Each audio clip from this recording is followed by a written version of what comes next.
নমস্কার বন্ধুরা, আজকে নিয়ে হাজির হয়েছি বরবটি আর মৌরলা মাছ দিয়ে দারুণ স্বাদের একটি রেসিপি। এই রেসিপিটি একবার বানিয়ে খেয়ে দেখুন বন্ধুরা, মনে হবে যেন পুরো ভাতটা এই রেসিপি দিয়েই খেয়ে ফেলি, এতটাই সুস্বাদু হয়। না বানালে আপনারা বুঝতেই পারবেন না। তো চলুন কিভাবে রেসিপিটি করছি আপনারা দেখতে থাকুন। তো দেখুন, এখানে আমি বরবটি কেটে নিয়েছি, কেটে ভালো করে ধুয়ে নিয়েছি, একটু ছোট ছোট করে কেটেছি।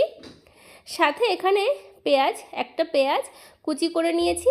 এখানে 250 গ্রাম বরবটি আছে, একটা টমেটো মিডিয়াম সাইজের কুচি করে নিয়েছি। আর এখানে মৌরলা মাছ আছে, এখানে 200 গ্রামের মৌরলা মাছ আছে, 200 গ্রামের মতো। একটা আলু এরকম সরু সরু করে কেটে নিয়েছি। এবারে চলুন মৌরলা মাছগুলো ভালো করে নুন হলুদ দিয়ে মেখে নিই। তার জন্য নুন হলুদ দিয়ে ভালো করে মাছগুলো মেখে নিয়েছি। আর মাছগুলো কতটা ফ্রেশ আশা করি আপনারা দেখেই বুঝতে পারছেন। তো এবারে চলুন কড়াইতে সর্ষের তেল দিয়ে দিই। কড়াইতে সর্ষের তেল দিয়ে দিয়েছি, তেলটা ভালো করে গরম করেছি। রান্নাটা সর্ষের তেলেই করব। এবারে নুন হলুদ দিয়ে মেখে রাখা মৌরলা মাছগুলো দিয়ে দিচ্ছি। আপনারা যে কোনো ছোটো মাছ দিয়েই কিন্তু এই বরবটি আর মৌরলা মাছের এই চচ্চড়িটা করে খেতে পারেন। তো এক পাশ ভাজা হয়ে গেছে, উল্টে দিচ্ছি। এরকম উল্টে পাল্টে মাছগুলো একটু লাল লাল করে একটু কড়া করে ভেজে নেব। তো মৌরলা মাছগুলো বন্ধুরা আমার ভালো করে ভাজা হয়ে গেছে। এবারে একটা পাত্রে উঠিয়ে নিচ্ছি। কড়াইতে আমি আরেকটু সর্ষের তেল দিয়েছি পরিমাণ মতো। ফোড়নে গোটা জিরে আর দিচ্ছি রাঁধুনি। রাঁধুনি আর গোটা জিরে কিন্তু অবশ্যই দেবেন, তাহলে টেস্ট ফ্লেভার দুটোই ভালো হবে। এবারে কেটে রাখা বরবটি, আলু, টমেটো আর পেঁয়াজ একসঙ্গে দিয়ে দিলাম। আপনারা যদি মনে করেন পেঁয়াজটা ফোড়নের সঙ্গে ভেজে দেবেন, দিতে পারেন, তবে এভাবে দিলেও কোনো অসুবিধা নেই। চেরা কয়েকটা কাঁচা লঙ্কা দিলাম। আর এই রেসিপিটা একটু ঝাল ঝাল হলেই ভালো লাগবে। স্বাদ মতো নুন আর পরিমাণ মতো হলুদ গুঁড়ো দিয়ে ভালো করে সবজিগুলো ভেজে নেব। খুব ভালো করে কিন্তু সবজিগুলো ভাজতে হবে, গ্যাসের ফ্লেমটা মিডিয়ামে রেখে।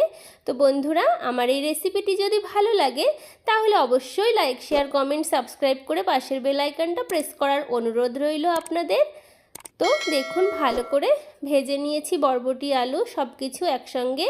এবারে পরিমাণ মতো জল দিচ্ছি, খুব বেশি দেব না যেহেতু চচ্চড়ি হবে। আর বরবটি, আলু সবজিগুলো যাতে সেদ্ধ হয় সেই অনুযায়ী জল দিয়েছি। ঢাকা দিয়ে রেখেছিলাম। তো কিছুক্ষণ পরে ঢাকনাটা তুলে নিচ্ছি।